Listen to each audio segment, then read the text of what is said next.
जय श्री राधे कृष्णा साथियों, मैं भी कृष्णा ज्ञान सारा चैनल में आपका स्वागत करती हूँ। आषाढ़ मास प्रारंभ हो गया है। बहुत सारी शुभकामनाएं। आषाढ़ मास कितनी तारीख तक रहेगा?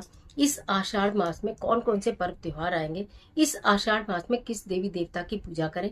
इस आषाढ़ मास में हम क्या दान करें? इस आषाढ़ मास में हम क्या एक अपना नियम बनाएं कि हमारे सारे कार्य पूरे हो जाए? आज की वीडियो में सारी जानकारी लेकर मैं आपके बीच में बात कर रही हूँ आषाढ़ मास के अद्भुत महीने की। आषाढ़ मास का अद्भुत महीना प्रारंभ हो गया, जो कि 29 जुलाई तक चलेगा और 30 जुलाई से सावन का महीना प्रारंभ हो जाएगा। इस महीने में गुप्त नवरात्रे आएंगे, जिनके में देवी की 10 महाविद्याओं की पूजा की जाएगी। गुप्त रूप मनोकामनाओं की पूर्ति के लिए, गुप्त विद्याओं की प्राप्ति के लिए, गुप्त मंत्र जाप के लिए ये महीने में आषाढ़ गुप्त नवरात्रे बेहद फलदायी होते हैं। साथ ही साथ इसमें आएगी देवशयनी एकादशी, जिससे कि 4 माह के लिए भगवान श्री विष्णु योग निद्रा में चले जाएंगे। बहुत अद्भुत है ये महीना। मान्यता है इस महीने में भगवान सूर्यदेव और भगवान हरि विष्णु की जो भी सच्चे मन से पूजा करता है, उसके सारे कार्य सिद्ध हो जाते हैं। इस महीने में आप छाते का दान कर सकते हैं, चप्पल का दान कर सकते हैं। लाल मसूर और गुड़ का दान इस महीने में करने से आपको मान सम्मान, यश और कीर्ति मिलती है। नौकरी में आ रही बाधाएं दूर होती हैं। अगर आपका कहीं कंपटीशन रुका हुआ है या विदेश जाने का आपका सपना अभी तक पूरा नहीं हुआ है, तो इस महीने हो सकता है प्रतिदिन सूर्यदेव भगवान की आराधना करें। जल दें, जल में लाल कुमकुम डाल के, लाल पुष्प डाल के, थोड़ा सा गुड़ डालकर और एक चुटकी लाल मसूर डालकर अगर आप जल देते हैं और ओम घृणी सूर्याय नमः, ओम घृणी सूर्याय नमः मंत्र का जाप करते हैं, उसकी जल की धार में से सूर्य की किरणों को अपने अंदर लेते हैं, तो आपके अंदर तेज उत्पन्न होता है और आपकी बात प्रभावशाली बनती है, आपका व्यक्तित्व प्रभावशाली बनता है और आपकी किस्मत प्रभावशाली बनती है। इसके साथ साथ आषाढ़ माह में क्या नहीं करना चाहिए?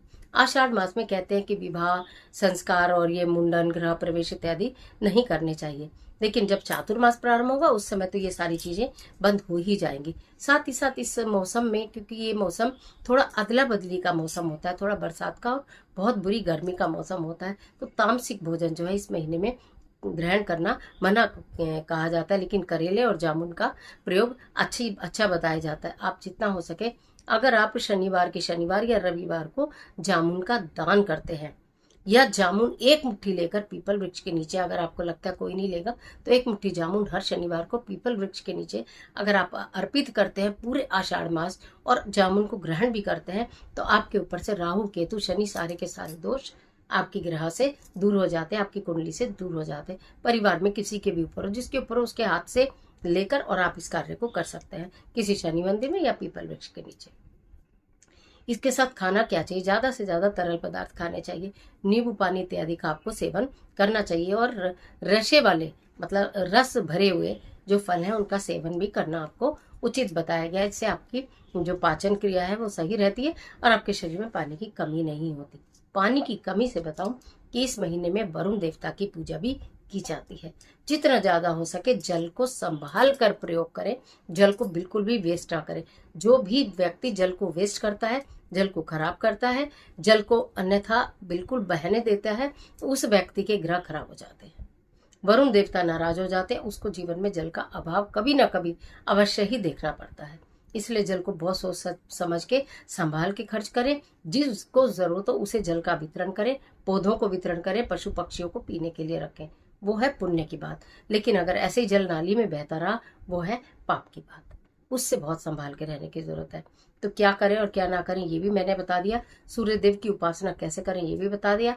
अब बात करते हैं भगवान श्री हरि विष्णु की। भगवान श्री हरि विष्णु की पूजा करने का विशेष विधान बताया गया। भगवान श्री हरि विष्णु जी की पूजा करने के लिए आपको अपने जीवन के समस्त दुखों को दूर करने के लिए तुलसी जी की पूजा करनी चाहिए। सभी बताते हैं और आप हमेशा करते भी हो।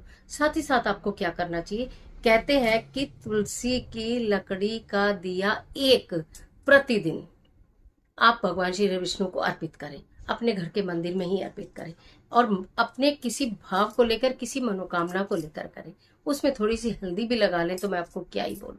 इस तरह की बत्तियां बनाकर रख लें। पहले भी मैंने आपको बताई थी एक बार बत्ती बनानी, नहीं तो आप खुद बना सकते हैं। तुलसी की पतली सी लकड़ी ले, उस पर रुई लपेट लें, थोड़ी सी हल्दी का हाथ लगाएं और बनाकर रख लें। प्रतिदिन एक उसको प्रज्वलित करें तिल के तेल में। तो आपको अद्भुत परिणाम देखने के लिए मिलेंगे। तो ये आषाढ़ मास बहुत अद्भुत है।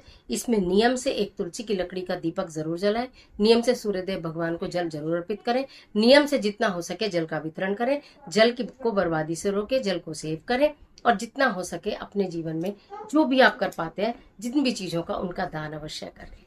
और इस तरह से आषाढ़ के महीने का पुण्य आपको प्राप्त होगा, भगवान श्री हरि की कृपा आपको प्राप्त होगी, सूर्यदेव की कृपा आपको प्राप्त होगी। इस तरह की तमाम वीडियोस को देखने के लिए चैनल को सब्सक्राइब करें, बेल आइकन का बटन प्रेस करें जिससे आपको नोटिफिकेशन मिले। वीडियो अच्छी लगती है तो लाइक कर देना और फ्रेंड्स के साथ शेयर जरूर करना जिससे कि सबका भला हो सके। कमेंट बॉक्स में राधे